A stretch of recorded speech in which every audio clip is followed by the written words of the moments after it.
Meanwhile, switching gears to an ongoing legal battle, maybe not ongoing for too much longer, because Elon Musk is now set to close in on a deal to buy Twitter.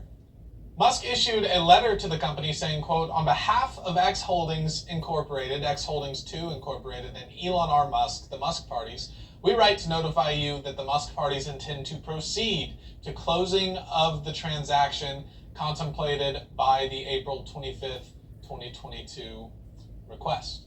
This after Musk attempted to back out of the deal months back due to Twitter not disclosing bot data that he requested.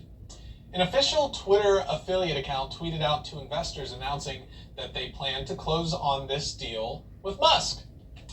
Joining me now is Executive Director of the Center for American Liberty, Mark Trammell. Mark, great to have you back on the program. The big news around this is that Elon Musk is doing this to get out of the court battle. It's been a really big back and forth. First it was, I'm going to buy Twitter, and Twitter said, no, you're not. And then he said, okay, then I won't. And then they said, oh, yeah, over my dead body, you're going to back out of this deal. What's going on here from your legal perspective in this lawsuit that Musk is in? Is he going to get off scot-free if he goes through with this deal? You know, I think he's giving the other side exactly what they want. And you know, interestingly, I think it was just last week, there were two depositions taken in this case. One was the current CEO of Twitter, and another was a Twitter whistleblower. Now, I'm not privy to any of the information that came out of those depositions, but what's been reported has been that maybe it wasn't as favorable to Elon Musk as maybe he had hoped. Another important moment that's coming up in this case is Elon Musk was going to be, or scheduled to be, deposed very soon as well. I think within the next couple of weeks. Which, you know, if this deal follows through and pays this $44 billion as originally planned, that deposition probably won't happen. And so this deposition, what would that have meant had he not decided to go through with this Twitter deal? Because it looks like, you know, he was on track to potentially lose this lawsuit. So now he's just going in and saying, okay, you know what, forget it, scrap the lawsuit, I'll buy Twitter. What would have been the ramifications if he hadn't done this? Yeah, I mean, if he hadn't done that, it would have been a long legal battle, very time consuming, very expensive.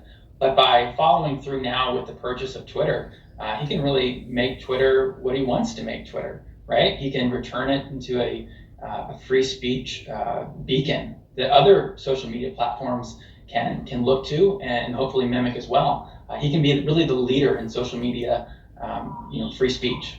Now, Mark, in light of this news, lefty Twitter has been losing their minds. I mean, they really have been losing their minds. We have Ben Collins, most notably from MSNBC or NBC reporter Ben Collins. He tweeted out, "For those of you asking, yes, I do think this site can and will change pretty dramatically if Musk gets full control over it. If it gets done early enough, based on the people he's aligned with, yes, it could actually affect the midterms. It could affect the midterms." So in other words, he's accidentally confessing, Mark, that him not having control of Twitter, him not making Twitter a free speech platform, is controlling midterms already. That would just change to be more transparent, more free speech, no censorship, no shutting out accounts or suspending people. He's pretty much admitting that, yeah, Twitter's pretty useful in helping us in the midterms. Well, I think what Ben Collins and what others are concerned about is what's going to happen with President Trump's Twitter account, right? So Elon Day One could and should reinstate President Trump on Twitter. He should also reinstate, other Americans who have been censored. I mean, my client Rogan O'Hamley was censored because the state of California reached out to Twitter. They took umbrage with Rogan's calls for an audit of the 2020 election. And the result was he got booted from the most prolific political platform on the planet. And so, yeah, I mean, if the current status quo, which is censoring the left's political opponents, is going to impact the election, then, so be it. They absolutely should return it to free speech. I understand why Ben Collins would be concerned. They've had a pretty sweet deal for quite a while now. Yeah, it says a lot about them, Mark, when they're terrified that Twitter's actually going to allow political dissidents to have their full voice on the platform. Right. Yeah. Mark Trammell, go ahead. Well, I was going to say, whether it's political policy, whether it's vaccination policy, Twitter has a long history of censoring folks who disagree, and not just everyday Americans. They've also censored doctors. They've censored the press, and we know that this White House went to Twitter and had Alex Berenson kicked off.